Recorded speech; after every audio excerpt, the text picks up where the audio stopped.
कल्याणगुणैकधाम्ने नवद्युनाथप्रतिमप्रभाय नारायणायाखिलकारणाय ಶ್ರೀಪ್ರಾಣನಾಥಾಯ ನಮಸ್ಕರೋಮಿ.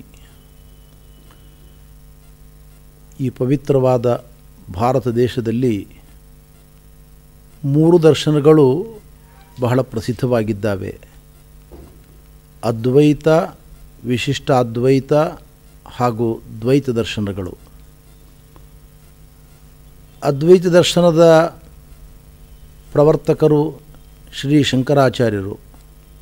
ವಿಶಿಷ್ಟಾದ್ವೈತ ದರ್ಶನದ ಪ್ರವರ್ತಕರು ಶ್ರೀ ರಾಮಾನುಜಾಚಾರ್ಯರು. ದ್ವೈತ ಸಿದ್ಧಾಂತದ ಪ್ರವರ್ತಕರು ಶ್ರೀ ಮಧ್ವಾಚಾರ್ಯರು. ಈ ಮೂವರು ಆಚಾರ್ಯರ ದಿವ್ಯವಾದ ಚರಿತೆಯನ್ನು ಸಂಗ್ರಹ ಮಾಡತಕ್ಕಂಥ ಅನೇಕ ಗ್ರಂಥಗಳನ್ನು ಆ ಪರಂಪರೆಯ ಮಹಾಮನೀಷಿಗಳು ರಚನೆ ಮಾಡಿದ್ದಾರೆ. ಆದರೆ ಜಗದ್ಗುರು ಶ್ರೀಮನ್ ಮಧ್ವಾಚಾರ್ಯರ ವ್ಯಕ್ತಿತ್ವವನ್ನು ಸೆರೆ ಹಿಡಿಯತಕ್ಕಂಥ ಗ್ರಂಥ ಏನು ರಚನೆಯಾಗಿದೆ, ಮಧ್ವ ವಿಜಯ ಅಂತ ನಾವೇನು ಕರೀತೇವೆ, ಪರಂಪರೆಯಲ್ಲಿ ಗೌರವಿಸ್ತಾ ಇದ್ದೇವೆ, ಇದಕ್ಕೊಂದು ಅಪಾರವಾದ ವೈಶಿಷ್ಟ್ಯ ಇದೆ. ಈ ಕೃತಿ ಭಗವತ್ಪಾದರ ಸಮಕಾಲೀನವಾಗಿರತಕ್ಕಂಥ ಕೃತಿ. ಇದು ಜಗದ್ಗುರು ಶ್ರೀಮನ್ ಮಧ್ವಾಚಾರ್ಯರನ್ನು ಸಾಕ್ಷಾತ್ತಾಗಿ ಕಂಡಿರತಕ್ಕಂಥ ನಾರಾಯಣ ಪಂಡಿತಾಚಾರ್ಯರು ರಚನೆ ಮಾಡಿದ ಗ್ರಂಥ ಇದು ಎಂಬುದು ಇದರ ದೊಡ್ಡ ವೈಶಿಷ್ಟ್ಯ. ಶಂಕರರ ಜೀವನ ಚರಿತ್ರೆಗಳನ್ನು ಬರೆದಿರತಕ್ಕಂಥ ಅನೇಕ ವಿದ್ವಾಂಸರು ಅವರ ಸಮಕಾಲೀನರಲ್ಲ, ಹೆಚ್ಚಿನವರು. ಆದ್ದರಿಂದಲೇ ಆ ಚರಿತ್ರೆಗಳಲ್ಲಿ ನಾವು ವೈರುಧ್ಯಗಳನ್ನು ಕಾಣುತ್ತೇವೆ, ಪರಸ್ಪರ ವಿರೋಧಗಳನ್ನು ಕಾಣುತ್ತೇವೆ. ಜಗದ್ಗುರು ಮಧ್ವಾಚಾರ್ಯರ ಈ ಚರಿತ್ರೆಯನ್ನು ದಾಖಲು ಮಾಡಿರ್ತಕ್ಕಂಥವರು ಅವರೊಡನೆ, ಮಧ್ವಾಚಾರ್ಯರೊಡನೆ 15 ದಿವಸಗಳ ಕಾಲ ಶಾಸ್ತ್ರಾರ್ಥಗೋಷ್ಠಿಯನ್ನು ನೆರವೇರಿಸಿದ ವಿಖ್ಯಾತ ಪಂಡಿತರೆನಿಸಿದ್ದ ತ್ರಿವಿಕ್ರಮ ಪಂಡಿತರ 3ನೆಯ ಮಗ ನಾರಾಯಣ ಪಂಡಿತಾಚಾರ್ಯರು. ಅವರೇ ತಮ್ಮ ಬಗ್ಗೆ ಹೇಳಿಕೊಳ್ಳುತ್ತಾರೆ. ತ್ರಿವಿಕ್ರಮ ವಿಪಶ್ಚಿತಃ ಗುಣನಿಧೇಹೇ ಸುಶಿಷ್ಯಾಸ್ತ್ರಯ. 3 ಮಕ್ಕಳಿದ್ದಾರೆ ಅವರಿಗೆ. ಆ 3 ಮಕ್ಕಳಲ್ಲಿ ತೃತೀಯೋತ್ರ ನಾರಾಯಣ, ನಾನು ನಾರಾಯಣ ಎಂಬತಕ್ಕಂಥ ಹೆಸರಿನವನು ಈ ಗ್ರಂಥವನ್ನು ರಚನೆ ಮಾಡಿದ್ದೇನೆ, ಈ ಕಾವ್ಯವನ್ನು ರಚನೆ ಮಾಡಿದ್ದೇನೆ ಅಂತ ಅದರ ಬಗ್ಗೆ ತಮ್ಮ ಮಾಹಿತಿಯನ್ನು ನೀಡಿದ್ದಾರೆ. ಈ ಕೃತಿಯ ಬಗ್ಗೆ ಒಂದು ಮಹತ್ವಪೂರ್ಣವಾದ ಸಂಗತಿಯಿಂದ ನಾವು ಮನನ ಮಾಡಬೇಕಾಗಿರತಕ್ಕಂಥದ್ದು. ಕಾವ್ಯ ಅಂದ ಕೂಡಲೇ ಅಲ್ಲಿ ಸ್ವಭಾವೋಕ್ತಿಗಿಂತಲೂ ಕೂಡ ಹೆಚ್ಚಾಗಿ ಉಪಮಾಲಂಕಾರ, ಉತ್ಪ್ರೇಕ್ಷಾಲಂಕಾರಗಳು ತುಂಬ ಪ್ರಾತಿನಿಧ್ಯವನ್ನು ವಹಿಸ್ತವೆ. ಮೊದಲಿನಿಂದ ಕೊನೆವರೆಗೂ ಕೂಡ ಕೆಲವು ಕಡೆಗಳಲ್ಲಿ ಉತ್ಪ್ರೇಕ್ಷೆ ಬಹಳವಾಗಿರುತ್ತದೆ. ಆದರೆ ಈ ಕಾವ್ಯದ ವೈಶಿಷ್ಟ್ಯ ಸ್ವಭಾವೋಕ್ತಿ ಹೆಚ್ಚಿದೆ, ಇಲ್ಲಿ ಉತ್ಪ್ರೇಕ್ಷೆ ಹೆಚ್ಚಿಲ್ಲ. ವಾಸ್ತವದ ನೆಲೆಯಲ್ಲಿ ರಚಿತವಾಗಿರತಕ್ಕಂಥ ಕೃತಿ ಇದು. ಪಂಡಿತಾಚಾರ್ಯರ ಸಂಯಮವನ್ನು ನಾವು ಅನುಕರಣೆ ಮಾಡಬೇಕು. ಮುಂದಿನ ಪರಂಪರೆಯವರು ಇಡೀ ಜಗತ್ತು ಅನುಕರಣೆ ಮಾಡುವಂತಹ ಒಂದು ಸಂಯಮವನ್ನು ಈ ಕಾವ್ಯದಲ್ಲಿ ಅವರು ತೋರಿದ್ದಾರೆ.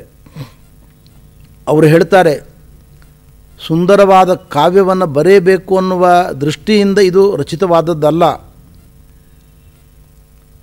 ನನ್ನ ಪ್ರತಿಭೆಯ ಪ್ರಕರ್ಷವನ್ನು ಜಗತ್ತಿಗೆ ಪರಿಚಯ ಮಾಡಿಕೊಡಬೇಕು ಅನ್ನುವ ಉದ್ದೇಶ ನನಗಿಲ್ಲ.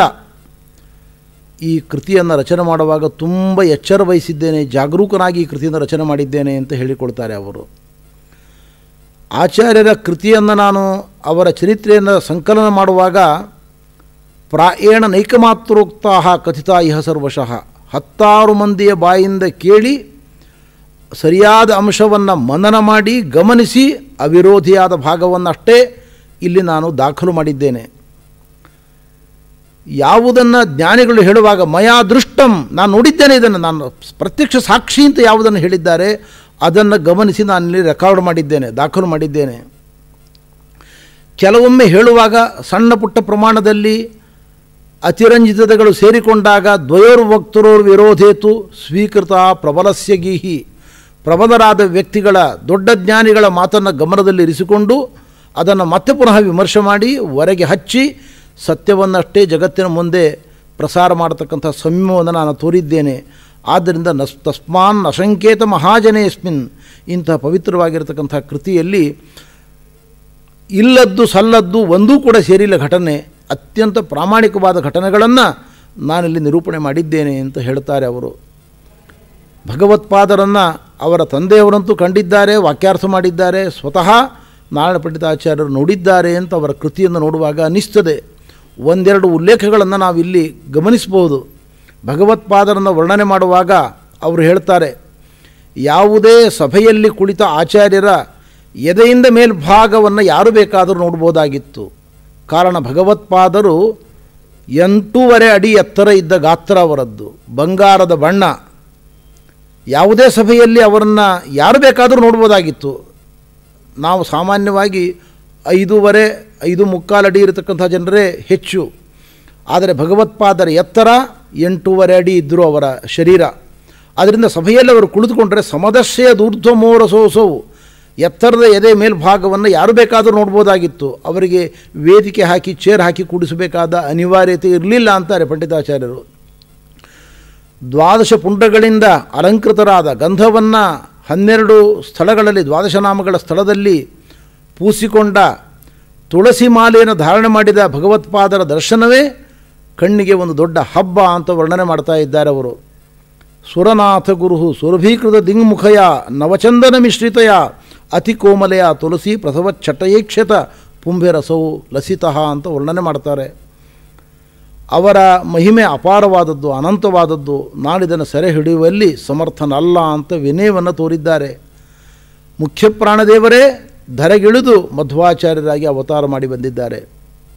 ಅವರನ್ನು ಉಪನಿಷತ್ತುಗಳು ಪ್ರಾಣಾಧೀಶ, ಪ್ರಾಣ, ಉಕ್ತ, ಜ್ಯೇಷ್ಠ, ಶ್ರೇಷ್ಠ, ಪಾಪ ಸಂಪರ್ಕವಿಲ್ಲದವ ಮೊದಲಾಗಿ ನಾನಾ ಶಬ್ದಗಳಿಂದ ಅವರ ಮಹಿಮೆಯನ್ನು ಕೊಂಡಾಡಿದ್ದಾವೆ. ಅಂಥ ಜ್ಞಾನಿವರ್ಯರಾಗಿರತಕ್ಕಂಥ ವಾಯುದೇವರ ಚರಿತ್ರೆಯನ್ನು ನಾನು ದಾಖಲು ಮಾಡ್ತಾ ಇದ್ದೇನೆ ಅಂತ ತಮ್ಮ ಆರಂಭದಲ್ಲಿ ಈ ಮಾತುಗಳನ್ನು ತಮ್ಮ ವ್ಯಾಖ್ಯಾನವಾದ ಭಾವಪ್ರಕಾಶಿಕೆಯಲ್ಲಿ ಪಂಡಿತಾಚಾರ್ಯರು ಹೇಳಿದ್ದಾರೆ.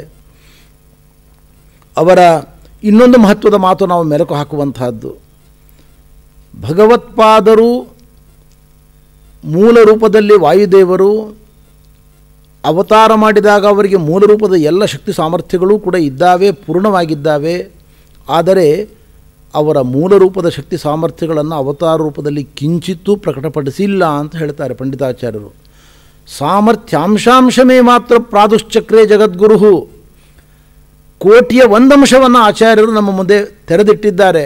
ಅವರ ಜ್ಞಾನ, ಅವರ ವೈದುಷ್ಯ, ಅವರ ಪ್ರತಿಭೆ ದೇವತೆಗಳಿಗೆ ನಿಲುಕದೇ ಇರತಕ್ಕಂಥದ್ದು. ಇಷ್ಟೇ ಅಲ್ಲ, ಅವರ ಪ್ರತಿಭೆ, ಅವರ ಪಾಂಡಿತ್ಯಗಳನ್ನು ದೇವತೆಗಳು ಎಷ್ಟು ಅರ್ಥ ಮಾಡಿಕೊಳ್ಬೋದು ಅಷ್ಟೇ ಅರ್ಥ ಮಾಡಿಕೊಂಡಿದ್ದಾರೆ. ಅವರಿಗೂ ಅದು ಪೂರ್ಣ ಅರ್ಥವಾಗಿಲ್ಲ. ತತ್ರಾಪ್ಯಮರ್ತ್ಯ ದೃಶ್ಯಾಂತಹ ದೇವೈರೇವ ಅನ್ವಭೂಯತ ಚರ್ಯಾದೃಷ್ಟ ನರಿಃ ಕಾಶ್ಚಿತ್ ವಿಸ್ಮೃತ ದೇವಮಾಯೆಯ. ಭಗವಂತನ ಸಂಕಲ್ಪಕ್ಕೆ ಅನುಗುಣವಾಗಿ ಅವರು ಮಾಡಿದ ಅನೇಕ ಪವಾಡಗಳು ಅಂದಿನ ಕಾಲದ ಜನರೇ ಅರ್ಥ ಮಾಡಿಕೊಳ್ಳದೆ ಮರೆತಿದ್ದಾರೆ. ಅಂಥ ಅದ್ಭುತವಾದ ಕಾರ್ಯಗಳನ್ನು ಜಗದ್ಗುರು ಶ್ರೀಮನ್ ಮಧ್ವಾಚಾರ್ಯರು ಮಾಡಿದ್ದಾರೆ ಅಂತ ಹೇಳ್ತಾರೆ. ಕೆಲವು ಚರಿತ್ರೆಗಳು ನನಗೆ ಗೊತ್ತು, ನನಗೆ ಅಪೂರ್ವವಾದ ಕೆಲವು ಮಾಹಿತಿಗಳು ಇದ್ದಾವೆ. ಆದರೆ ಎಲ್ಲವನ್ನೂ ಹೇಳಬಾರದು, ದೇವ ರಹಸ್ಯ ಇದು ಎಂಬ ಕಾರಣಕ್ಕೋಸ್ಕರವಾಗಿ ನಾನು ಹೇಳಿಲ್ಲ ಅಂತ ಪಂಡಿತಾಚಾರ್ಯರು ಈ ಕೃತಿಯ ಬಗ್ಗೆ ಮಾತುಗಳನ್ನು ಆಡಿದ್ದಾರೆ. ದೇವಗುಹ್ಯತ್ವ ನಿಶ್ಚಯಾತ್, ದೇವತೆಗಳು ಮಾತ್ರ ಇದನ್ನು ಅರ್ಥ ಮಾಡಿಕೊಳ್ಳಬಲ್ಲರು, ಅನುಸಂಧಾನ ಮಾಡಬಲ್ಲರು. ಸಾಮಾನ್ಯ ಮಾನವರು ಇದನ್ನು ಅರ್ಥ ಮಾಡಿಕೊಳ್ಳುವ ಶಕ್ತಿಯೂ ಇಲ್ಲ. ಅದಕ್ಕೋಸ್ಕರ ನಾನು ಇದನ್ನು ಹೇಳಲಿಲ್ಲ ಅಂತ ಇದರ ಹಿಂದೆ ವರ್ಣನೆ ಮಾಡಿದ್ದಾರೆ ಅವರು. ಇದಲ್ಲದೆ ಇನ್ನೊಂದು ಮಾತು ಹೇಳ್ತಾರೆ, ಬಹಳಷ್ಟು ಕೇಳಿದ್ದೇನೆ, ಕೆಲವನ್ನು ಬುದ್ಧಿಪೂರ್ವಕವಾಗಿ ಮುಚ್ಚಿಟ್ಟಿದ್ದೇನೆ. ಪ್ರಾಯ ಅವರ ಉದ್ದೇಶ ಇರಬಹುದು, ಮುಂದಿನ ಜ್ಞಾನಿಗಳು ಕೆಲವೊಂದನ್ನು ಹೇಳಲಿ ಅಂತ ಅವರ ಗುರಿ ಇರಬಹುದು. ಆದ್ದರಿಂದಲೇ ಪಂಡಿತಾಚಾರ್ಯರು ದಾಖಲು ಮಾಡದ ಕೆಲವು ವಿಷಯಗಳನ್ನು ಮುಂದಿನ ಜ್ಞಾನಿಗಳು ಹೇಳಿದ್ದಾರೆ. ಒಂದೆರಡು ಉಲ್ಲೇಖಗಳನ್ನು ನಾನು ಈಗ ತಮ್ಮ ಮುಂದೆ ಮಂಡಿಸ್ತಾ ಇದ್ದೇನೆ. ವಾದರಾಜ ಸ್ವಾಮಿಗಳವರು ಸರಸಭಾರತಿಯಲ್ಲಿ ಹೇಳ್ತಾರೆ, ವೇದವ್ಯಾಸದೇವರ ಕರುಣೆಯ ಮಹಾಪೂರವನ್ನು ಪಡೆದವರು ಇಬ್ಬರು. ಒಬ್ಬರು ಜಗದ್ಗುರು ಮಧ್ವಾಚಾರ್ಯರು, ಇನ್ನೊಬ್ಬರು ಅವರ ಸಹೋದರರಾದ ಶ್ರೀಮದ್ ಆಚಾರ್ಯರಂತೆಯೇ ಸನ್ಯಾಸ ದೀಕ್ಷೆಯನ್ನು ಸ್ವೀಕಾರ ಮಾಡಿರತಕ್ಕಂಥ ಶ್ರೀ ವಿಷ್ಣುತೀರ್ಥರು. ಇವರಿಬ್ಬರಿಗೆ ಸ್ವಚ್ಛಂದ ಮೃತ್ಯುತ್ವ ವರವನ್ನು ಕರುಣಿಸಿದ್ದಾರೆ ವೇದವ್ಯಾಸದೇವರು ಅಂತ ಹೇಳ್ತಾರೆ ವಾದರಾಜ ಸ್ವಾಮಿಗಳವರು. ಜಗದ್ಗುರು ಶ್ರೀಮದ್ ಆಚಾರ್ಯರು ದೊಡ್ಡ ಬದರಿಕಾಶ್ರಮದಲ್ಲಿ ಇವತ್ತಿಗೂ ಕೂಡ ಪಾಠ ಪ್ರವಚನ ಮಾಡಿಕೊಂಡು ಇದ್ದಾರೆ ಅಂತ ನಮ್ಮ ಪರಂಪರೆಯ ನಂಬಿಕೆ. 36,000 ವರ್ಷಗಳವರೆಗೆ ಮನುಷ್ಯಮಾನದಿಂದ ಬದರಿಕಾಶ್ರಮದಲ್ಲಿ ಇದ್ದು ಅನಂತರದಲ್ಲಿ ಅವರು ತಮ್ಮ ಮೂಲ ರೂಪವನ್ನು ಸೇರಿಕೊಳ್ತಾರೆ ಅನ್ನುವ ರಹಸ್ಯವನ್ನು ಮಧ್ವವಿಜಯದಲ್ಲಿ ದಾಖಲು ಮಾಡದೇ ಇದ್ದದ್ದನ್ನು ವಾದರಾಜ ಸ್ವಾಮಿಗಳವರು ತಮ್ಮ ಸರಸಭಾರತಿಯಲ್ಲಿ ದಾಖಲು ಮಾಡಿದ್ದಾರೆ. ವಿಜೇಂದ್ರ ಮಹಾಸ್ವಾಮಿಗಳವರು ತಮ್ಮ ಮಧ್ವಾಧ್ವ ಕಂಟಕೋದ್ಧಾರದಲ್ಲಿ ಒಂದು ಪ್ರಮೇಯವನ್ನು ಹೇಳ್ತಾರೆ, ಒಂದು ಸಂಗತಿಯನ್ನು ಹೇಳ್ತಾರೆ. ಕೂರ್ಮ ಪುರಾಣದಲ್ಲಿ ಈ ವಿಷಯ ಉಂಟು ಅಂತ ಉಲ್ಲೇಖವನ್ನೂ ಮಾಡ್ತಾರೆ ಅವರು. ಶ್ರೀಮದ್ ಆಚಾರ್ಯರು ಪದ್ಮ ಸರೋವರದ ಬಳಿಗೆ ಆಗಮಿಸಿ ಆ ಪರಿಸರದ ಪವಿತ್ರ ಸ್ಥಳದಲ್ಲಿ ಚಾತುರ್ಮಾಸ್ಯ ವ್ರತ ದೀಕ್ಷೆಯನ್ನು ಸ್ವೀಕಾರ ಮಾಡಿದ್ದರಂತೆ ಶ್ರೀಮದ್ ಆಚಾರ್ಯರು. ಆವಾಗ ಇವತ್ತು ನಾವೇನು ತಿರುಪತಿಯಲ್ಲಿ ಶ್ರೀನಿವಾಸ ಮಂಗಾಪುರವನ್ನು ನೋಡ್ತೇವೆ, ಕಲ್ಯಾಣ ಶ್ರೀನಿವಾಸನ ಪವಿತ್ರವಾಗಿರತಕ್ಕಂಥ ದೇಗುಲ, ಅದರ ಪರಿಸರದಲ್ಲಿ ಬ್ರಹ್ಮ ವಿಷ್ಣು ಮಹೇಶ್ವರರ ಪಾದಗಳಿದ್ದಾವೆ ಅಂತ ಒಂದು ಸ್ಥಳವನ್ನು ತೋರಿಸ್ತಾರೆ. ಆ ಪ್ರದೇಶದಲ್ಲಿ ಜಗದ್ಗುರು ಮಧ್ವಾಚಾರ್ಯರು ವಾಸ ಮಾಡಿದ್ದರು. ಅದು ಅಗಸ್ತ್ಯ ಋಷಿಗಳ ಆಶ್ರಮ ಅಂತ ಇವತ್ತಿಗೂ ಕೂಡ ಕರೀತಾರೆ. ಆ ಪ್ರಾಂತದಲ್ಲಿ ಶ್ರೀಮದಾಚಾರ್ಯರು ಆಸೀನರಾದಾಗ, ಚಾತುರ್ಮಾಸ್ಯ ವ್ರತವನ್ನು ಸ್ವೀಕರಿಸಿದಾಗ ಶುಕಮುನಿಗಳು ಬಂದು ಅವರಿಂದ ಶಾಸ್ತ್ರ ಶ್ರವಣವನ್ನು ಮಾಡಿದ್ದಾರೆ ಅಂತ ವಿಜೇಂದ್ರ ಸ್ವಾಮಿಗಳವರು ಹೇಳ್ತಾರೆ. ಸುಖಶ್ರೋಷ್ಯಸಿ ತತ್ಶಾಸ್ತ್ರಂ ಪದ್ಮತೀರ್ಥಾದಿಹಾಗತಃ ಅಂತ. ಹೀಗೆ ತಿರುಪತಿ ಕ್ಷೇತ್ರದಲ್ಲಿ ಶ್ರೀಮದ್ ಆಚಾರ್ಯರು ವಾಸೀನರಾಗಿ ಚಾತುರ್ಮಾಸ್ಯ ವ್ರತ ದೀಕ್ಷೆಯನ್ನು ಸ್ವೀಕಾರ ಮಾಡಿ ಶುಕಮುನಿಗಳಿಗೆ ಪಾಠ ಹೇಳಿರತಕ್ಕಂತಹ ಘಟನೆಯನ್ನು ವಿಜೇಂದ್ರ ಸ್ವಾಮಿಗಳವರು ಉಲ್ಲೇಖ ಮಾಡ್ತಾರೆ. ಇದು ಮಧ್ವವಿಜಯದಲ್ಲಿ ದಾಖಲಾಗಲಿಲ್ಲ. ಇಂತಹ ಅನೇಕ ಘಟನೆಗಳನ್ನು ನಾವು ಪರಂಪರೆಯಲ್ಲಿ ಕೇಳುತ್ತೇವೆ. ಇದು ಶ್ರೀಮದ್ ಆಚಾರ್ಯರ ವ್ಯಕ್ತಿತ್ವದ ಅಭೂತಪೂರ್ವವಾಗಿರತಕ್ಕಂಥ ಮಹತ್ವವನ್ನು ನಾವು ಅರ್ಥ ಮಾಡಿಕೊಳ್ಬಹುದಾಗಿದೆ. ಇನ್ನೂ ಕೆಲವು ಘಟನೆಗಳನ್ನು ನಾನು ಸಂದರ್ಭೋಚಿತವಾಗಿ ಮುಂದೆ ವ್ಯಾಖ್ಯಾನ ಮಾಡಲಿಕ್ಕಿದ್ದೇನೆ. ಈ ಕೃತಿ 16 ಸರ್ಗಗಳನ್ನು ಒಳಗೊಂಡಿದೆ. 16 ಸರ್ಗಗಳನ್ನು ಒಳಗೊಂಡ ಸುಮಧ್ವ ವಿಜಯವನ್ನು ನಮ್ಮ ಪರಂಪರೆಯಲ್ಲಿ ಎಲ್ಲ ಯತಿಗಳು ಕೂಡ ಹಿಂದೆ ಪಾರಾಯಣ ಮಾಡ್ತಾಯಿದ್ರು. ಇವತ್ತಿಗೂ ಕೂಡ ಅದನ್ನು ಪಾರಾಯಣ ಮಾಡತಕ್ಕಂಥ ಯತಿಗಳನ್ನು ನಾವು ಕಾಣುತ್ತೇವೆ. ಮಹಾನುಭಾವರಾದ ಅವಧೂತ ಶಿರೋಮಣಿಗಳೆನಿಸಿದ ಶ್ರೀ ವಿಷ್ಣುತೀರ್ಥರು ನಿತ್ಯವೂ ಕೂಡ ಮಧ್ವವಿಜಯ ಪಾರಾಯಣವನ್ನು ಮಾಡ್ತಾಯಿದ್ರು ಅಂತ ಅವರ ಇತಿಹಾಸದಲ್ಲಿ ನಾವು ಕೇಳುತ್ತೇವೆ. ಅವರು ಇದರ ಪಾರಾಯಣವನ್ನು ಮಾಡತಕ್ಕಂಥ ವ್ಯಕ್ತಿಗಳಲ್ಲಿ ಏನು ಪರಿವರ್ತನೆ ಆಗ್ತದೆ, ಏನು ಭಗವಂತನ ಕೃಪೆ ಆಗ್ತದೆ ಎಂಬುದನ್ನು ಉಲ್ಲೇಖ ಮಾಡಿದ್ದಾರೆ. ಅದನ್ನು ತಮ್ಮ ಮುಂದೆ ನಾನು ನಿರೂಪಿಸ್ತಾ ಇದ್ದೇನೆ. ಸನ್ನಿಧಾನಂ ಗುಣವ್ಯಕ್ತಿ ಸ್ವರೂಪಸ್ಯ ನಿಬೋಧನಂ ಸಾಧನೈ ಶೋಭನೈ ಕೀರ್ತಿ ಶಾಸ್ತ್ರರಾಜ್ಯಾಭಿಷೇಕನಂ ಶೇಷನಂ ವಿಚಾರ ಸಾಧನೌಘಸ್ಯ ಜ್ಞೇಯರೂಪ ಪ್ರಬೋಧನಂ ಇತ್ಯಾದಿಯಾಗಿ ಅದನ್ನು ವರ್ಣನೆ ಮಾಡಿದ್ದಾರೆ. ಇದರ ಸಂಕ್ಷೇಪವಾದ ಅರ್ಥ ಹೀಗಿದೆ. ನಿತ್ಯ ಮಧ್ವವಿಜಯದ ಪಾರಾಯಣವನ್ನು ಮಾಡತಕ್ಕಂಥ ವ್ಯಕ್ತಿಗಳಲ್ಲಿ ಮೊದಲನೇ ಸರ್ಗವನ್ನು ಯಾರು ಪಾರಾಯಣ ಮಾಡುತ್ತಾರೆ, ಅವಿಚ್ಛಿನ್ನವಾಗಿ ಅನೇಕ ವರ್ಷಗಳವರೆಗೆ ಅವರಲ್ಲಿ ಶ್ರೀಮದ್ ಆಚಾರ್ಯರ ಒಂದು ಸನ್ನಿಧಾನ ಕ್ರಮವಾಗಿ ವ್ಯಕ್ತವಾಗ್ತದೆ. ಎರಡನೇ ಸರ್ಗವನ್ನು ಪಾರಾಯಣ ಮಾಡ್ತಾ ಹೋದಂತೆ ಅವರ ಸ್ವರೂಪದಲ್ಲಿ ಅಡಕವಾದ ಒಳ್ಳೆಯ ಗುಣಗಳು ಮೆಲ್ಲನೆ ವ್ಯಕ್ತವಾಗಲಿಕ್ಕೆ ಪ್ರಾರಂಭವಾಗ್ತದೆ. ಮೂರನೆಯದ್ದು, ಬಹಳ ಬೇಗ ಸಾಧನೆ ಪರಿಪಕ್ವಗೊಂಡು ಯೋಗ್ಯ ಗುರುಗಳು ದೊರಕಿ ಅವರಿಗೆ ಸಾಧನೆಯ ಮಾರ್ಗದಲ್ಲಿ ಹೋಗಬೇಕಾದ ಕ್ರಮವನ್ನು ನಿರ್ದೇಶ ಮಾಡ್ತಾರೆ. ನಾಲ್ಕನೇ ಸರ್ಗದ ಪಾರಾಯಣದಿಂದ ಒಳ್ಳೆಯ ಕೀರ್ತಿ, ಧವಳವಾದ ಕೀರ್ತಿ ಸಾಧಕರಿಗೆ ಮೂಡಿ ಬರ್ತದೆ. ಐದನೇ ಸರ್ಗದ ಪಾರಾಯಣದಿಂದ ಶಾಸ್ತ್ರದಲ್ಲಿ ವಿಹಾರ ಮಾಡುವಂತಹ ಒಂದು ಭಾಗ್ಯ ದೊರಕ್ತದೆ. ಅಥವಾ ಯತಿ ಚಕ್ರವರ್ತಿಗಳಾಗಿ, ಯತಿ ಶೇಖರರಾಗಿ ವಿಶೇಷವಾಗಿ ಸಾಧನಾನುಷ್ಠಾನ ಮಾಡತಕ್ಕಂಥ ಭಾಗ್ಯವೂ ಕೂಡ ದೊರಕಬಹುದಾಗಿದೆ. ಆರನೇ ಸರ್ಗದ ಪಾರಾಯಣದಿಂದ ಅನೇಕ ಸಾಧನ ಸಾಮಗ್ರಿಗಳು ದೊರಕಿ ಇನ್ನಷ್ಟು ಚೆನ್ನಾಗಿ ಮುಂದುವರಿತಾರೆ ಸಾಧನ ಮಾರ್ಗದಲ್ಲಿ.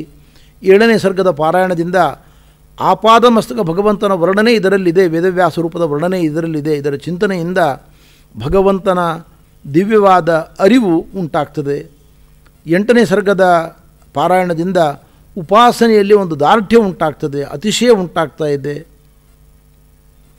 ಒಂಬತ್ತನೇ ಸರ್ಗದ ಪಾರಾಯಣದಿಂದ ಹರಿಗುರುಗಳಲ್ಲಿ ನಿರ್ಮಲವಾದ ಭಕ್ತಿ ಉಂಟಾಗ್ತದೆ. ಹತ್ತನೇ ಸರ್ಗದ ಪಾರಾಯಣದಿಂದ ಅಪೇಕ್ಷಿತವಾದ ಎಲ್ಲ ಇಷ್ಟಾರ್ಥಗಳು ಸಿದ್ಧಿಯಾಗ್ತವೆ. 11ನೇ ಸರ್ಗದ ಪಾರಾಯಣದಿಂದ ಮೋಕ್ಷ ಶಾಸ್ತ್ರದಲ್ಲಿ ವಿಶೇಷವಾದ ಆದರ ಉಂಟಾಗ್ತಾ ಇದೆ. 12ನೇ ಸರ್ಗದ ಪಾರಾಯಣದಿಂದ ಸಾಧನ ಮಾರ್ಗದಲ್ಲಿ ಬರುವ ನಾನಾ ಬಗೆಯ ವಿಘ್ನಗಳಿಂದ ಬಿಡುಗಡೆ ಉಂಟಾಗ್ತಾ ಇದೆ. 13ನೇ ಸರ್ಗದ ಪಾರಾಯಣದಿಂದ ಶ್ರೀಮದ್ ಆಚಾರ್ಯರ ಅಗಾಧವಾದ ಮಹಿಮೆ ನಮ್ಮ ಯೋಗ್ಯತೆಗೆ ಅನುಗುಣವಾಗಿ ಸ್ವಲ್ಪ ಸ್ವಲ್ಪ ಗೋಚರವಾಗ್ತದೆ. 14ನೇ ಸರ್ಗದ ಪಾರಾಯಣದಿಂದ ಅಪರೋಕ್ಷ ಜ್ಞಾನಕ್ಕೆ ಇರುವ ಪ್ರತಿಬಂಧಕ ನಿವಾರಣೆಯಾಗಿ ಅಪರೋಕ್ಷ ಜ್ಞಾನವನ್ನು ಪಡೆದುಕೊಳ್ಳತಕ್ಕಂಥ ಒಂದು ಭಾಗ್ಯ ಕ್ರಮವಾಗಿ ನಮ್ಮ ಜೀವನದಲ್ಲಿ ದೊರಕಿ ಬರ್ತದೆ. 15ನೇ ಸರ್ಗದ ಪಾರಾಯಣದಿಂದ ಅಪರೋಕ್ಷ ಜ್ಞಾನದ ಭಾಗ್ಯವನ್ನು ನಾವು ಕ್ರಮವಾಗಿ ಪಡೆದುಕೊಳ್ಳುತ್ತೇವೆ. 16ನೇ ಸರ್ಗದ ಪಾರಾಯಣ ಮೋಕ್ಷವನ್ನೇ ಕರುಣಿಸ್ತದೆ ನಮಗೆ ಭಗವಂತನ ಕೃಪೆಯಿಂದ ಮತ್ತು ಮುಖ್ಯ ಪ್ರಾಣದೇವರ ಕೃಪೆಯಿಂದ ಅಂತ ಇದರ ಫಲಶ್ರುತಿಯನ್ನು ಹೇಳಿದ್ದಾರೆ ವಿಷ್ಣುತೀರ್ಥರು. ಇದನ್ನು ನಾವು ಮನಗಂಡು ನಿತ್ಯವೂ ಕೂಡ ಪವಿತ್ರವಾದ ಮಧ್ವವಿಜಯದ ಪಾರಾಯಣವನ್ನು ಅರ್ಥಾನುಸಂಧಾನಪೂರ್ವಕವಾಗಿ ಮಾಡತಕ್ಕಂಥ ಪ್ರಯತ್ನವನ್ನು ನಾವು ಮಾಡಬೇಕು. ಇದನ್ನು ನಾವು ಎಂದಿಗೂ ಕೂಡ ಮರೆಯಬಾರದು. ಇದು ಇಹಪರಗಳಿಗೆ ನಮ್ಮನ್ನು ಅನುಗ್ರಹ ಮಾಡತಕ್ಕಂಥ ದಿವ್ಯವಾದ ಒಂದು ಗ್ರಂಥ, ಭಗವತ್ಪಾದರ ದಿವ್ಯವಾಗಿರತಕ್ಕಂಥ ಕರುಣೆ, ತತ್ವಜ್ಞಾನ ಎರಡೂ ದೊರಕಿಸಿಕೊಡ್ತಕ್ಕಂಥ ಗ್ರಂಥ ಸುಮಧ್ವವಿಜಯ ಗ್ರಂಥವಾಗಿದೆ ಎಂಬುದನ್ನು ನಾವು ಯಾವಾಗಲೂ ಕೂಡ ತಿಳಿದುಕೊಳ್ಬೇಕು. ಈ ಕೃತಿಯ ಆರಂಭದಲ್ಲಿ ಕಾಂತಾಯ ಕಲ್ಯಾಣ ಗುಣೈಕಧಾಮನೆ ಎಂಬುದಾಗಿ ಆರಂಭ ಮಾಡಿ ಮಂಗಲ ಗುಣಧಾಮನಾದ ಪರಮಾತ್ಮನ ಸ್ತೋತ್ರವನ್ನು ಮಾಡಿದ್ದಾರೆ. ಅನಂತರದಲ್ಲಿ ವ್ಯಾಸ ಹಾಗೂ ಕೃಷ್ಣ ರೂಪದ ಭಗವಂತನಿಗೆ ನಮಿಸಿದ್ದಾರೆ. ಈ ಕಾವ್ಯದ ನಾಯಕರಾದ ಜಗದ್ಗುರು ಮಧ್ವಾಚಾರ್ಯರ ಮಹಿಮೆಯನ್ನು ವರ್ಣಿಸ್ತಾ ಇದ್ದಾರೆ ಪಂಡಿತಾಚಾರ್ಯರು. ಅಪಿತ್ರಿಲೋಕ್ಯ ಬಹಿರುಲ್ಲಸಂತಿ ತಮೋಹರಂತಿ ಮುಹುರಾಂತರಂಚ ದಿಶ್ಯಾದೃಶನ್ನೋ ವಿಶದಾಂ ಜಯಂತಿ ಮಧ್ವಸ್ಯ ಕೀರ್ತಿ ದಿನನಾಥ ದೀಪ್ತಿಂ. ನಮ್ಮ ಜಗದ್ಗುರು ಶ್ರೀಮದ್ ಆಚಾರ್ಯರ ಕೀರ್ತಿ ಅತುಲವಾದದ್ದು, ಅಮಿತವಾದದ್ದು. ಸೂರ್ಯನ ಕಾಂತಿಯನ್ನು ಹಿಮ್ಮೆಟ್ಟಿಸಿದೆ, ಅದು ಮೀರಿ ನಿಂತಿದೆ. ಸೂರ್ಯನ ಬೆಳಕು 3 ಜಗದ ಒಳಗೆ ಮಾತ್ರ ಅದರ ವ್ಯಾಪ್ತಿ. ಭಗವತ್ಪಾದರ ಬೆಳಕು, ಕೀರ್ತಿಯ ಬೆಳಕು 14 ಲೋಕಗಳಲ್ಲಿ ಪಸರಿಸಿದೆ. ಸೂರ್ಯನ ಬೆಳಕು ಹೊರಗಿನ ಕತ್ತಲೆಯನ್ನು ಮಾತ್ರ ನಾಶ ಮಾಡಬಲ್ಲದು. ಒಳಗಿರುವ ಅಜ್ಞಾನ, ವಿಪರೀತ ಜ್ಞಾನವೆಂಬ ಕತ್ತಲೆಯನ್ನು ಹೊಡೆದೋಡಿಸುವಲ್ಲಿ ಅದಕ್ಕೆ ಸಾಮರ್ಥ್ಯ ಇಲ್ಲ. ಆದರೆ ಭಗವತ್ಪಾದರ ದಿವ್ಯವಾದ ಬೆಳಕು, ಅವರ ಕೀರ್ತಿ, ಅದನ್ನು ಸ್ಮರಣೆ ಮಾಡತಕ್ಕಂಥವರ ಒಳ ಹೊರ ಕತ್ತಲೆಯನ್ನು ಹೊಡೆದೋಡಿಸುವ ಸಾಮರ್ಥ್ಯ ಅದಕ್ಕಿದೆ. ಈ ದೃಷ್ಟಿಯಿಂದ ಜಗದ್ಗುರು ಮಧ್ವಾಚಾರ್ಯರ ಕೀರ್ತಿ ನಮಗೆ ಅನುಗ್ರಹವನ್ನು ಮಾಡಲಿ ಅಂತ ಆರಂಭದಲ್ಲಿ ಪ್ರಾರ್ಥನೆ ಮಾಡಿಕೊಂಡಿದ್ದಾರೆ. ಆಚಾರ್ಯರಿಂದಲೇ ಪಾಠವನ್ನು ಕೇಳಿದ ತನ್ನ ತಂದೆ ಗುರುಗಳು ಆದ ತ್ರಿವಿಕ್ರಮ ಪಂಡಿತ ಆಚಾರ್ಯರನ್ನು ಆರಂಭದಲ್ಲಿ ನೆನೆಸಿಕೊಂಡಿದ್ದಾರೆ, ಸ್ತೋತ್ರ ಮಾಡಿದ್ದಾರೆ. ತಮೋನುದಾನಂದ ಮಮಾಪಲೋಕಃ ತತ್ವಪ್ರದೀಪಾಕೃತಿ ಗೋಗಣೇನ ಯದಾಸ್ಯ ಶೀತಾಂಶುಭುವ ಗುರುಮುಸ್ತಾನ್ ತ್ರಿವಿಕ್ರಮಾರ್ಯಾನ್ ಪ್ರಣಮಾಮಿ ವರ್ಯಾನ್. ಆನಂದ ತೀರ್ಥರು ಸೂರ್ಯದೇವನಂತೆ ಇದ್ದರೆ ನಮ್ಮ ತಂದೆ ಚಂದ್ರನಂತೆ ಇದ್ದಾರೆ. ಭಗವತ್ಪಾದರಿಂದ ಹರಿದು ಬಂದ ಜ್ಞಾನ ಗುರುಗಳಾದ ತಂದೆಯಲ್ಲಿ ಮಡುಗಟ್ಟಿದೆ. ಅವರು ರಚಿಸಿದ ತತ್ವಪ್ರದೀಪ ಎಂಬತಕ್ಕಂಥ ಗ್ರಂಥ ಹಾಲು ಬೆಳದಿಂಗಳಿನಂತೆ ನಮಗೆ ಪ್ರಮೇಯ ಪ್ರಮಾಣಗಳ ಬಗ್ಗೆ ಸ್ಪಷ್ಟವಾದ ಅರಿವನ್ನು ಕರುಣಿಸ್ತಕ್ಕಂಥದ್ದು, ಪರಮತಗಳ ವಿಮರ್ಶೆಯನ್ನು ಕರುಣಿಸ್ತಕ್ಕಂಥದ್ದು. ಸಜ್ಜನರೆಲ್ಲ ಈ ಗ್ರಂಥವನ್ನು ಅಧ್ಯಯನ ಮಾಡಿ ಪರಮಾನಂದವನ್ನು ಪಡೆದಿದ್ದಾರೆ. ಅಂಥ ಗ್ರಂಥವನ್ನು ಕೊಟ್ಟ ನಮ್ಮ ತಂದೆಗಳು ಹಾಗೂ ನನ್ನ ಗುರುಗಳು ಆಗಿರತಕ್ಕಂಥ ತ್ರಿವಿಕ್ರಮ ಪಂಡಿತಾಚಾರ್ಯರಿಗೆ ನಮನವನ್ನು ಸಲ್ಲಿಸ್ತೇನೆ ಅಂತ ನಮಸ್ಕಾರವನ್ನು ಮಾಡಿದ್ದಾರೆ. ಈ ಕಾವ್ಯವನ್ನು ನಾನೇನು ರಚನೆ ಮಾಡ್ತಾ ಇದ್ದೇನೆ, ಇದರ ಗುರಿ ಏನು ಅಂದರೆ ಅವರು ಹೇಳ್ತಾರೆ, ಮುಕುಂದ ಭಕ್ತಿ ಗುರುಭಕ್ತಿ ಜಾಯಿ ಸತಾಂ ಪ್ರಸತ್ತಿ ಚ ನಿರಂತರಾಯಿ. ಮುಕುಂದನಲ್ಲಿ, ಕೃಷ್ಣನಲ್ಲಿ ಭಕ್ತಿ ಉಂಟಾಗಬೇಕು. ಕೃಷ್ಣನಲ್ಲಿ ಭಕ್ತಿ ಬರಬೇಕಾದರೆ ಗುರು ಕರುಣೆ ಬೇಕು. ಗುರುಗಳಲ್ಲಿ ಶ್ರೇಷ್ಠ ಗುರುಗಳಾದ, ಸರ್ವೋಚ್ಚ ಗುರುಗಳಾದ ಜಗದ್ಗುರು ಶ್ರೀಮದ್ ಆಚಾರ್ಯರ ಅನುಗ್ರಹ ನಮಗೆ ಬೇಕು. ಅವರ ಮಂಗಲ ಮಹಿಮೆಯನ್ನು ನಾವು ಕೊಂಡಾಡಿದರೆ, ಸಂಕೀರ್ತನೆ ಮಾಡಿದರೆ ಅದರಿಂದ ನಮಗೆ ಭಗವಂತನ ಕರುಣೆ ದೊರಕಿ ಬರ್ತದೆ. ಒಂದು ಅರ್ಥದಲ್ಲಿ ಹೇಳುವುದಾದರೆ, ಹರಿ ಕರುಣೆ ಮಗು ಇದ್ದಂತೆ, ಗುರು ಕರುಣೆ ತಾಯಿ ಇದ್ದಂತೆ. ತಾಯಿ ಇದ್ದರೆ ಮಗು ಬರಲಿಕ್ಕೆ ಸಾಧ್ಯ. ಹಾಗೆ ಗುರು ಕರುಣೆ, ಜಗದ್ಗುರು ಶ್ರೀಮದ್ ಆಚಾರ್ಯರ ಕರುಣೆ ಇದ್ದರೆ ಹರಿಯ ಕರುಣೆಯನ್ನು ನಾವು ಪಡೆದುಕೊಳ್ಳಲಿಕ್ಕೆ ಸಾಧ್ಯವಿದೆ. ಈ ದೃಷ್ಟಿಯಿಂದ ಜಗದ್ಗುರುಗಳಾದ ಮಧ್ವಾಚಾರ್ಯರ ಮಂಗಲ ಕೀರ್ತಿಯನ್ನು, ಮಂಗಲ ಮಹಿಮೆಯನ್ನು ನಾನು ಕೊಂಡಾಡುವ ಪ್ರಯತ್ನವನ್ನು ಮಾಡ್ತಾ ಇದ್ದೇನೆ. ನಾನು ಆಚಾರ್ಯರ ಚರಿತ್ರೆಯನ್ನು ಹೇಳ್ತೇನೆ ಅನ್ನೋದು ದೊಡ್ಡ ಸಂಗತಿ ಅಲ್ಲ. ತಾಂ ಮಂತ್ರವರ್ಣೀಯನವರ್ಣನೀಯಾಂ. ವೇದಗಳು ಪ್ರಾಣದೇವರ ಮಹಿಮೆಯನ್ನು ಕೊಂಡಾಡ್ತಾ ಇದ್ದಾವೆ. ಗರುಡಶೇಷ ರುದ್ರಾಜ ದೇವತೆಗಳು ನಾನು ಮೊದಲು ತಾನು ಮೊದಲು ಎಂಬುದಾಗಿ ಶ್ರೀಮದ್ ಆಚಾರ್ಯರ ಮಂಗಲ ಮಹಿಮೆಯನ್ನು ದೇವತೆಗಳ ನಾಡಿನಲ್ಲಿ ನಿರಂತರ ಕೊಂಡಾಡ್ತಾ ಇದ್ದಾರೆ. ಇಂತಹ ಪರಮ ಪಾವನವಾಗಿರತಕ್ಕಂಥ ಮಹಿಮೆ ಶ್ರೀಮದ್ ಆಚಾರ್ಯರ ಮಹಿಮೆ. ಇದರಲ್ಲಿ ನಾನು ಯಾವುದು ದೊಡ್ಡದು ಯಾವುದು ಚಿಕ್ಕದು ಅಂತ ಹೇಳಿ, ಆಚಾರ್ಯರ ಪ್ರತಿಯೊಂದು ಚಟುವಟಿಕೆಯೂ ದೊಡ್ಡದೇ, ಎಲ್ಲವೂ ಅಪೂರ್ವವೇ, ಅಸಾಧಾರಣವೇ. ಆದರೆ ಕೆಲವನ್ನು ಮಾತ್ರ ನಾನು ನಿಮ್ಮ ಮುಂದೆ ಮಂಡಿಸ್ತಕ್ಕಂಥ ಪ್ರಯತ್ನವನ್ನು ಮಾಡ್ತಾ ಇದ್ದೇನೆ ಅಂತ ಆರಂಭದಲ್ಲಿ ಅವರು ಹೇಳಿದ್ದಾರೆ. ಜಗದ್ಗುರು ಶ್ರೀಮದ್ ಆಚಾರ್ಯರು ವಾಯುದೇವರ 3ನೆಯ ಅವತಾರ. ಮೊದಲನೆಯ ಅವತಾರವೇ ಹನುಮಾನ್.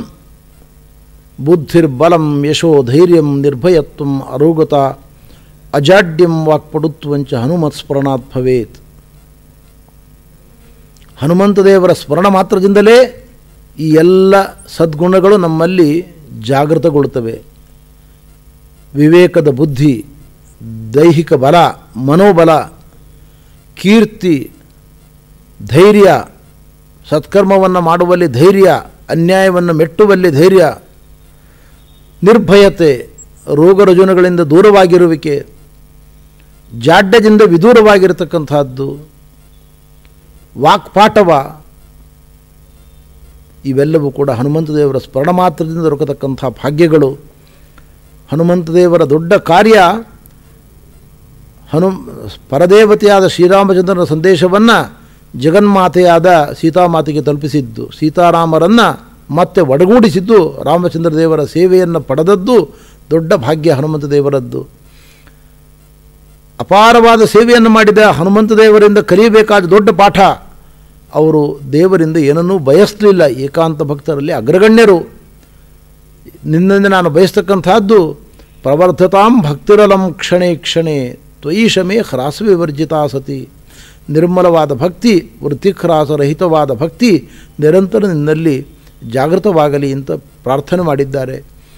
ಏಕಾಂತ ಭಕ್ತರು ಹನುಮಂತ ದೇವರು ಇಂದಿಗೂ ಕೂಡ ಕಿಂಪುರುಷ ಖಂಡದಲ್ಲಿ ರಾಮಚಂದ್ರ ದೇವರ ಆರಾಧನೆ ಮಾಡಿಕೊಂಡು ಪಾಠ ಪ್ರವಚನವನ್ನು ಮಾಡಿಕೊಂಡಿದ್ದಾರೆ. ಇದು ವಾಯುದೇವರ ಮೊದಲ ಅವತಾರ. ಎರಡನೇ ಅವತಾರ ಭೀಮಸೇನ ದೇವರು ಕುಂತಿದೇವಿಯಲ್ಲಿ ಆವಿಷ್ಕಾರವಾಗಿದ್ದಾರೆ, ಹುಟ್ಟಿ ಬಂದಿದ್ದಾರೆ. ಭಕ್ತಿರ್ ಜ್ಞಾನಂ ಸವೈರಾಗ್ಯಂ ಪ್ರಜ್ಞಾ ಮೇಧಾ ಧೃತಿಸ್ಥಿತಿ ಯೋಗ ಭಕ್ತಿ ಎಲ್ಲ ಸದ್ಗುಣಗಳೇ ಒಟ್ಟು ಮೊತ್ತದಲ್ಲಿ ಭೀಮಸೇನ ದೇವರು. ಜ್ಞಾನ, ಭಕ್ತಿ, ವಿಷಯ ವಿರಕ್ತಿ ಮೊದಲಾದ ಮಂಗಲಗುಣ ಧಾಮರು ಭೀಮಸೇನ ದೇವರು. ಅಂಥ ಭೀಮಸೇನ ದೇವರ ಚರಿತ್ರೆಯನ್ನು ಸಂಕ್ಷೇಪವಾಗಿ ವರ್ಣನೆ ಮಾಡಿದ್ದಾರೆ. ಎರಡು ಅವತಾರಗಳ ವಾಯುದೇವರ ಶಕ್ತಿಯನ್ನು ತಾಳಿಕೊಳ್ಳಲಿಕ್ಕಾಗದ ದೈತ್ಯರು, ಕಲಿ ಕಾಲನೇಮಿ ಮೊದಲಾದ ದೈತ್ಯರು, ಮಣಿಮಂತ ಮೊದಲಾದ ದೈತ್ಯರು, ಕಲಿಯುಗದಲ್ಲಿ ನಾವು ವಾಯುದೇವರನ್ನು ಎದುರಿಸಲಿಕ್ಕೆ ಸಾಧ್ಯ ಇಲ್ಲ, ದೇಹಬಲದಿಂದ ಸಾಧ್ಯವಿಲ್ಲ ಎಂಬುದನ್ನು ಅರಿತುಕೊಂಡು ತತ್ವಜ್ಞಾನ ಕ್ಷೇತ್ರದಲ್ಲಿ ತಪ್ಪು ತಿಳುವಳಿಕೆಯನ್ನು ಹುಟ್ಟು ಹಾಕಿದರು. ಎಲ್ಲ ಕಡೆಯಲ್ಲೂ ಕೂಡ ಮಾಯಾವಾದದ ಒಂದು ದಾಳಿ, ಪ್ರಕರ್ಷ ಮತ್ತು ವೇದಶಾಸ್ತ್ರಗಳನ್ನು ಅರ್ಥ ಮಾಡಿಕೊಳ್ಳದ ಅಪ್ರಬುದ್ಧ ದಾರ್ಶನಿಕರ ಚಿಂತನೆಗಳು ಈ ದೇಶವನ್ನು ಎಲ್ಲ ಕಡೆಯಲ್ಲೂ ಕೂಡ ವ್ಯಾಪಿಸಿದ್ದಾವೆ. ಇಂತಹ ಪ್ರಸಂಗದಲ್ಲಿ ಜಗದ್ಗುರು ಶ್ರೀಮದ್ ಆಚಾರ್ಯರು ವಾಯುದೇವರ ಮೂರನೇ ಅವತಾರ ಭಾರತ ಭೂಮಿಯ ಪವಿತ್ರವಾದ ಪಾಚಕ ಕ್ಷೇತ್ರದಲ್ಲಿ ಪರಶುರಾಮ ಭೂಮಿಯಲ್ಲಿ ಆಗತಕ್ಕಂಥದ್ದಾಗಿದೆ. ಆ ಪರಶುರಾಮ ಭೂಮಿಯ ಮಹಿಮೆ ಅಪಾರವಾಗಿರತಕ್ಕಂಥದ್ದು. ಅದನ್ನು ನಾನು ಕ್ರಮವಾಗಿ ವ್ಯಾಖ್ಯಾನ